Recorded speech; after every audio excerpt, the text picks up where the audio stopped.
Señor, queremos darte muchas gracias por poder estar ante ti, Señor, y por poder acercarnos a la Biblia, donde tú te has querido revelar para poder, gozarnos en ella, Señor, reflexionar en tu inspiración y poder, Señor, comer y beber de ella para seguir creciendo. Y en esta mañana, Espíritu Santo, te rogamos que tú nos hables, que Señor, traigas aliento, traigas fortaleza, Señor, traigas también confrontamiento con nuestro pecado, y que en todas las cosas tu Hijo Jesús sea glorificado y bendecido en esta palabra, Señor, y en todo lo que hagamos durante el culto. Amén. Amén. Pues dice así el Salmo 145 del 17 al 21. Justo es Jehová en todos sus caminos y misericordioso en todas sus obras. Cercano está Jehová a todos los que le invocan, a todos los que le invocan de veras. Cumplirá el deseo de los que le temen, oirá asimismo el clamor de ellos y los salvará. Jehová guarda a todos los que le aman, mas destruirá a todos los impíos. La alabanza de Jehová proclamará mi boca, y bendigan su santo nombre eternamente y para siempre. Amén. Amén.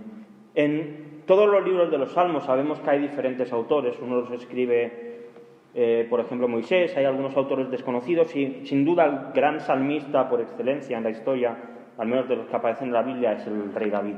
Y este es el último de los salmos que él escribe. Y demuestra algo, que David conocía a Dios, que David tenía una relación cercana con Dios, que tenía una relación íntima, que sabía de qué estaba hablando. Y en estos 5 versículos quiere presentar algunas características acerca de cómo es Dios y cómo esto afecta a nuestra vida, y qué es lo que debe producir en nosotros, cuál debe ser nuestra respuesta ante este Dios. Y aunque fue escrito hace muchos, muchos años, cientos de años atrás, aún para nosotros sigue siendo válido, sigue siendo útil para nuestras vidas. Y si empezamos en el texto, me encanta cómo David empieza a hablar de Dios. Dice, justo es Jehová en todos sus caminos. Cuando pensamos en la idea de justo, creo que todo rápidamente se nos viene a la cabeza quizá un juicio donde hay un juez, donde hay abogados, donde hay alguien a quien se le acusa. Pero creo que David en toda su vida había entendido que la justicia de Dios era inquebrantable, que la justicia de Dios era recta. Él mismo, en sus carnes, había perdido un hijo por culpa de su pecado, por culpa de haber tenido relaciones con Betsabé y hacer que su marido muriera. Sabía que Dios es justo en todos sus caminos, que es recto. Hay un autor americano, John Piper, que escribe, Dios es suprema e intachablemente justo, porque nunca retrocede ante la valoración, es decir, ante el valor justo de su valor. Es decir, Dios nunca desciende ni rebaja el valor que Él mismo tiene, y en esto Dios es justo. La consideración justa de este valor infinito, o el compromiso inquebrantable, es decir, que no se puede romper, que Dios tiene consigo mismo de honrar y manifestar su gloria en todo lo que Él hace. Dios es justo en esforzarse y en no permitir que su gloria decaiga. Y esto lo vemos a lo largo de la historia y a lo largo de toda la Biblia. Y David quiere demostrar que Dios es justo para sí mismo, que Dios se autoexige a sí mismo justicia, para que el propósito de toda la creación, que es darle gloria y alabanza a Dios, se cumpla. Y esto es algo que va a pasar. Así todos los caminos de Dios son rectos, todos sus caminos son justos, todos sus caminos nos llevarán a darle gloria y honra a Él. Dice Efesios 1:12, en Él asimismo tuvimos herencia, cada uno de nosotros que hemos creído en Jesús, habiendo sido predestinados conforme al propósito del que hace todas las cosas según el designio, es decir, según lo que ordena y según la voluntad de Dios, a fin de que seamos, fijaos, para alabanza de su gloria. Este es nuestro propósito en la vida. Algunos buscan propósitos extraños. Quiero saber que seamos para alabanza de la gloria de Dios. Nosotros, los que primeramente esperábamos en Cristo. Y es que el camino en el que cada uno de nosotros vivimos, en el que transitamos, nuestra vida, en el camino que estamos hacia nuestra meta, la patria celestial, el cielo, donde estaremos con Jesús, es un camino recto, es un camino justo. Y también lo será en su tamaño. A veces no parece como que se aleja. No, el tamaño de nuestra vida es un tamaño justo, un tamaño concreto. Mirad, no vamos a estar ni un día más, ni un día menos en la tierra de lo que Dios ha dicho que estaremos. Dios ha decretado absolutamente todo. Y este camino es el mejor camino por el que podemos transitar. Es verdad, a veces es duro, a veces es difícil, a veces hay dolor, a veces hay tropiezos, pero es un camino recto, es un camino justo, el mejor camino por el que podemos transitar, porque como propósito y como recompensa tiene la vida eterna. Es como el deportista que se prepara para unas Olimpiadas y día tras día entrena, día tras día tiene que seguir ciertas rutinas, tiene que restringirse en la comida, pero luego la recompensa es grande, conseguir una medalla. Nuestra medalla es el cielo. Así que es verdad, tenemos una vida difícil por delante, pero la recompensa vale la pena, porque Dios ha preparado un camino recto y perfecto por el cual nosotros estamos caminando. Y si David había experimentado que Dios era un Dios justo, también nos ofrece otro de los atributos de Dios, que Dios es un Dios misericordioso. David había experimentado durante toda su vida cuál era la misericordia de Dios. Lo vemos ya siendo un joven, un adolescente, y enfrentándose a aquel gigante Goliat. Y vemos cómo Dios demuestra su misericordia. Con una piedrecita le da justo en el lugar concreto y ese gigante cae. David sabía que Dios era justo y misericordioso en su momento en que le dicen que va a ser rey. La misericordia de Dios había estado con él. Escuché hace mucho tiempo una historia de un rey europeo, alrededor del 1800, por la zona de Rusia o algo así. Tenían que llevar a un país cercano un mensaje muy importante. Y era invierno y en aquella zona, si hoy en día nieva, pues hace unos años, 200 años así, nevaba mucho más. Era imposible ir a otros sitios si no ibas en un trineo tirado con perros. No se podía coger un carro de caballos, la única manera era esta. Y se llevó a uno de sus siervos. En el camino hacia este país, de repente, aparecieron una manada de lobos, que empezaron a correr detrás de ellos para comerlos. El rey y el siervo se dieron cuenta de que los perros no tenían fuerza suficiente para poder huir de esos lobos. Así que cuando ya parecía que los lobos estaban muy cerca, que ya no había ninguna solución para ellos, que iban a morir, el siervo miró al rey y le dijo: mira, rey, es necesario que tú vivas. Y el siervo saltó del trineo para que los lobos se quedaran con él y el rey pudiese cumplir su cometido. Es una historia dura, pero sin ninguna duda creo que estaremos de acuerdo que este siervo tuvo misericordia hacia su rey, ¿verdad? Porque iban a morir los dos, y él tuvo misericordia para morir él, sacrificarse él para que su rey pudiese vivir. Y sabéis, Dios muestra su misericordia en todas sus obras. Absolutamente todo lo que Dios hace está acompañado de misericordia. Dice en Éxodo 15:13: condujiste en tu misericordia a este pueblo que redimiste, refiriéndose a Israel, lo llevaste con tu poder a su santa morada. Y vemos cómo la misericordia de Dios ha estado con Israel durante toda su historia. Pero no solamente con ellos, sino que la misericordia de Dios también ha llegado a nosotros. Dice 1 de Pedro 2:10: vosotros que en otros tiempos no erais pueblo, es decir, que no pertenecíamos al pueblo de Israel, no éramos judíos, pero que ahora sois pueblo de Dios, que en otro tiempo no habíais alcanzado misericordia, pero ahora habéis alcanzado misericordia. Y es que nosotros estábamos en aquel trineo con el rey, pero ¿sabéis algo? No saltó el siervo, fue el rey el que saltó para librarnos a nosotros de la muerte. Fue Jesús el que se entregó, el rey, para que sus siervos pudiesen vivir. Cristo murió para que nosotros tuviésemos vida. Y así dice 1 de Pedro 3:18, porque Cristo también padeció una sola vez por los pecados, el justo por los injustos. Él era justo y nosotros no, y Él padeció por nosotros, para llevarnos a Dios, siendo a la verdad muerto en la carne, pero vivificado en su resurrección en el Espíritu. Así que todo lo que Dios ha hecho por nosotros demuestra que Dios es misericordioso. Así que podemos tener una relación con un Dios que tiene misericordia hacia nosotros pecadores.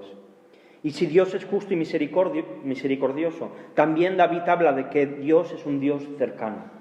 Dice: cercano está Jehová a todos los que le invocan, a todos los que le invocan de veras. La sociedad en la que vivimos, una sociedad muy marcada por el catolicismo, creo que el catolicismo ha perjudicado mucho a la imagen que la gente tiene de Dios. Porque el catolicismo presenta que para poder acercarte a Dios tiene que ser o a través de un cura que perdone tus pecados, a través de un santo o a través de una virgen. Si no, no hay otra manera, necesitamos un mediador para llegar a Dios. Así que presentan a un Dios que está lejano y que a no ser que haya alguien que te acerque a Él, tú no puedes acercarte. Pero la verdad es que esto no es así de ninguna manera. Dios es un Dios cercano. Jesús es el intermediario. No necesitamos ir a ninguna persona para que nos lleve a Dios. Dios es un Dios cercano y Él se acerca a aquellos que de una manera real, verdadera y sincera quieren acercarse a Él. Dios está cercano a cada uno de nosotros. Dice el profeta Jeremías: clama a mí y yo te responderé y te enseñaré grandes cosas y ocultas que tú no conoces. Un Dios lejano no diría esto nunca. Al revés, se guardaría esas cosas ocultas para que nadie lo supiese. Pero Dios es un Dios cercano que las ofrece. Mateo 7, 7, 8. Pedid y se os dará. Buscad y hallaréis. Llamad y se os abrirá. Porque todo aquel que pide, ¿qué pasa? Que recibe. Y el que busca, halla. Y el que llama, se le abrirá. Un Dios que estuviese lejano no ofrecería esto. Pero Dios dice: venid a mí y encontraréis lo que buscáis. Pero necesitamos que la búsqueda de Dios sea real, sea sincera. Dice Hebreos 11:6, pero sin fe es imposible agradar a Dios, porque es necesario que el que se acerca a Dios crea que le hay, es decir, que Dios está ahí, y que es galardonador, es decir, que Dios da a aquellos que le buscan. ¿Sabéis? Nuestras oraciones no caen en saco roto. A veces podemos orar durante mucho tiempo y parece que Dios no responde o que Dios no escucha. Bueno, pueden pasar dos cosas: o que no es el momento de Dios o que estamos pidiendo incorrectamente. A veces también nosotros tenemos que reconocer que nos equivocamos en lo que pedimos. Pero Dios es un Dios cercano. Y algo importante, David aquí no está hablando de individualidad. No está hablando de cuando cada uno de nosotros en nuestra casa oramos. La palabra que usa David aquí está hablando de asamblea, está hablando de grupo. Está hablando hoy en día de iglesia.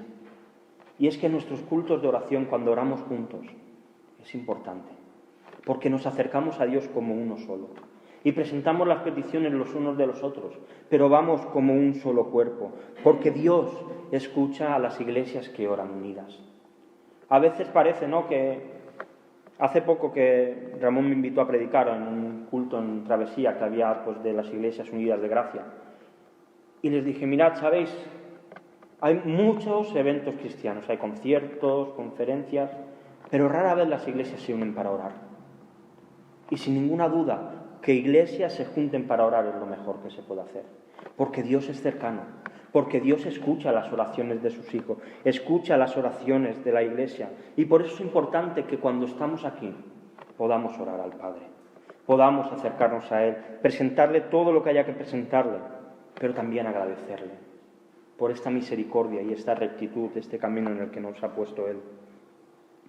Y si esto es lo que David en estos versículos ha presentado acerca de la naturaleza de Dios, también David presenta tres grandes bendiciones que cada uno de nosotros podemos experimentar. Dejadme leer algo antes del mismo autor de antes, de John Piper. Dice: Dios se propone obtener toda la gloria en nuestra redención, es decir, en nuestra salvación. Dios quiere que Él sea el que reciba toda la gloria, que quede claro que ha sido algo de Él. Y dice John Piper: por lo tanto, es categórico en cuanto a que Él obrará por nosotros y no nosotros por Él, que Él es el obrero y que nosotros necesitamos de sus servicios, que Él es el médico y nosotros sus pacientes, nosotros los débiles y Dios es el fuerte.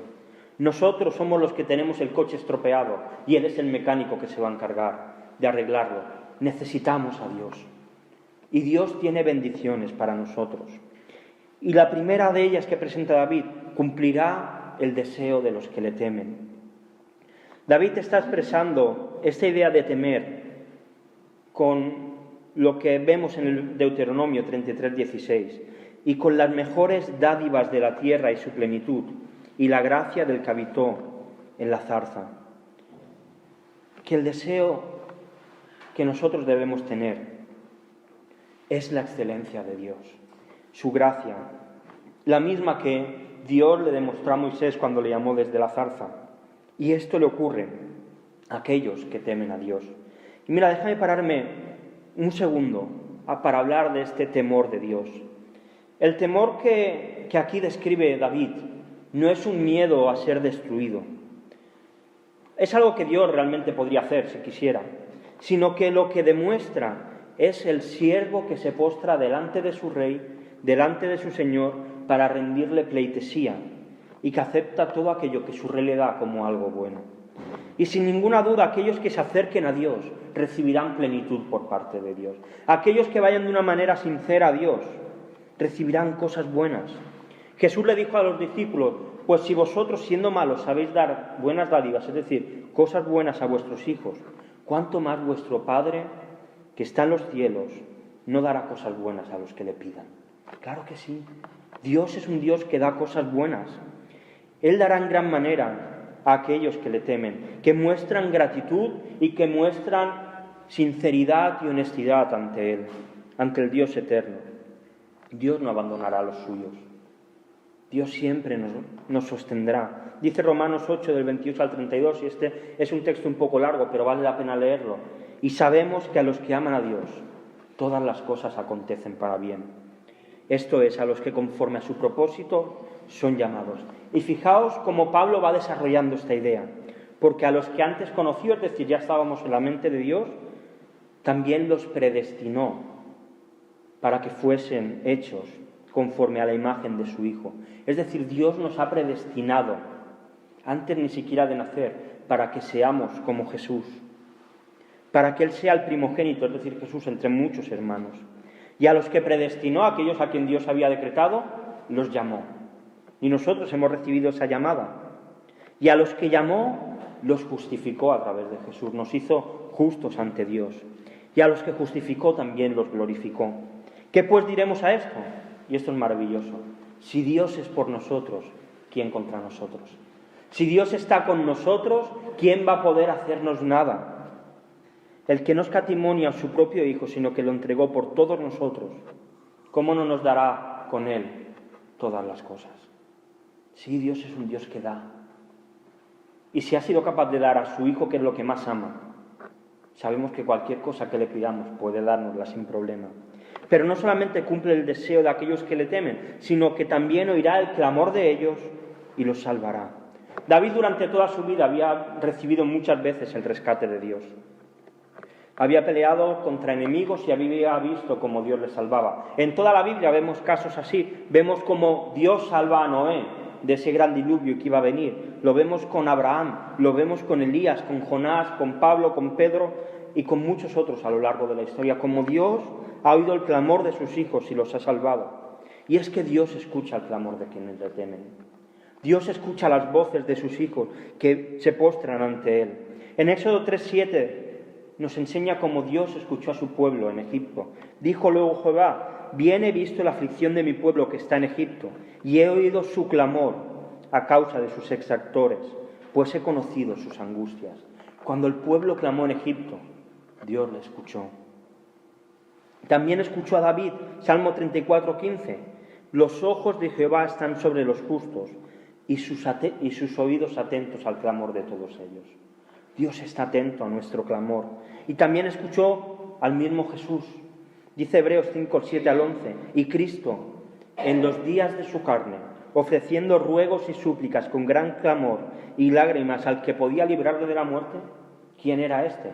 El Padre era el único que podía librarle de la muerte. Jesús clamó a Él.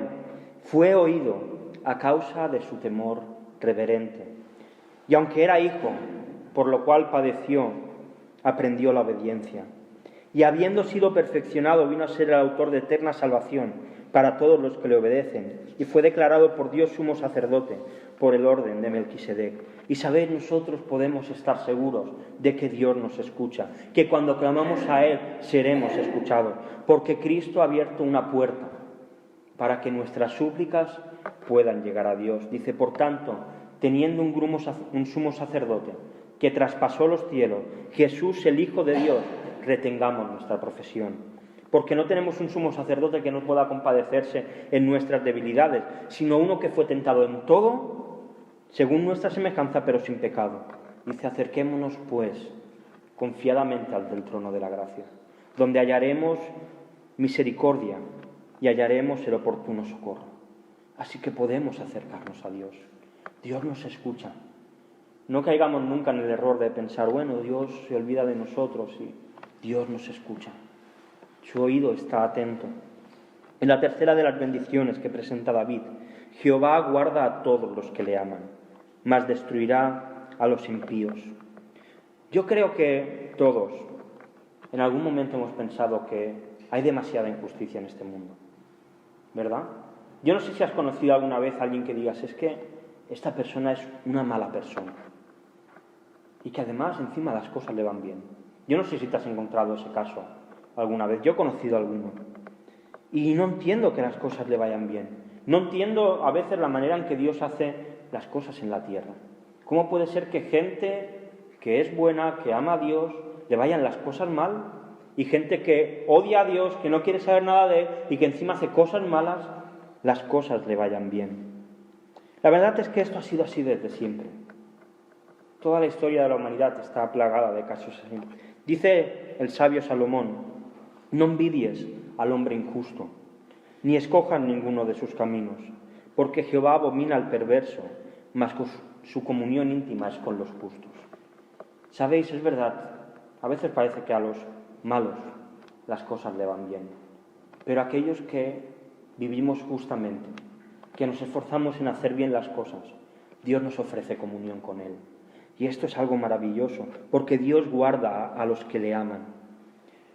Jesús, cuando estuvo en la tierra, le dijo a sus discípulos, haced tesoros en el cielo, haced tesoros donde realmente vale la pena. Y es que a Dios no tiene demasiado interés, si entendamos en esto, en la economía o en la salud. Y no digo que Dios se despreocupe de esto, pero no es el foco principal de Él. Claro que le importa, pero realmente si el foco principal fuese la salud, no habría ningún enfermo, porque Dios se encargaría de que nadie estuviese enfermo, de librar esa consecuencia del pecado. Y por supuesto, vuelvo a repetir, Dios escucha nuestras oraciones cuando le presentamos problemas físicos y de salud, pero no es el fin principal. Porque la Biblia habla claramente que Dios tiene cuidado de nosotros, pero lo que a Dios más le importa es nuestras almas. Eso es lo que realmente vale, porque es por lo que Jesús pagó en la cruz, para rescatar nuestras almas.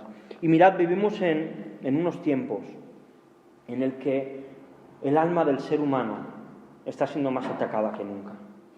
Antes he buscado, porque hoy en día vemos pues muchas campañas en contra del maltrato, de la violencia de género y todo esto, que está muy bien que se haga, porque creo que, no sé si el año pasado murieron en España 45 o 50 mujeres.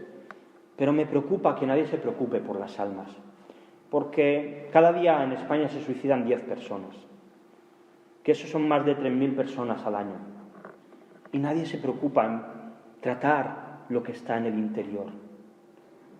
Y es algo que la Iglesia tenemos una responsabilidad, porque a Dios le preocupan las almas. Aquellos que aman a Dios serán preservados, Dios los guardará hasta el día en que estemos delante de Él. Guardará nuestras almas. Pero aquellos que no son sus hijos, dice que los impíos serán destruidos eternamente.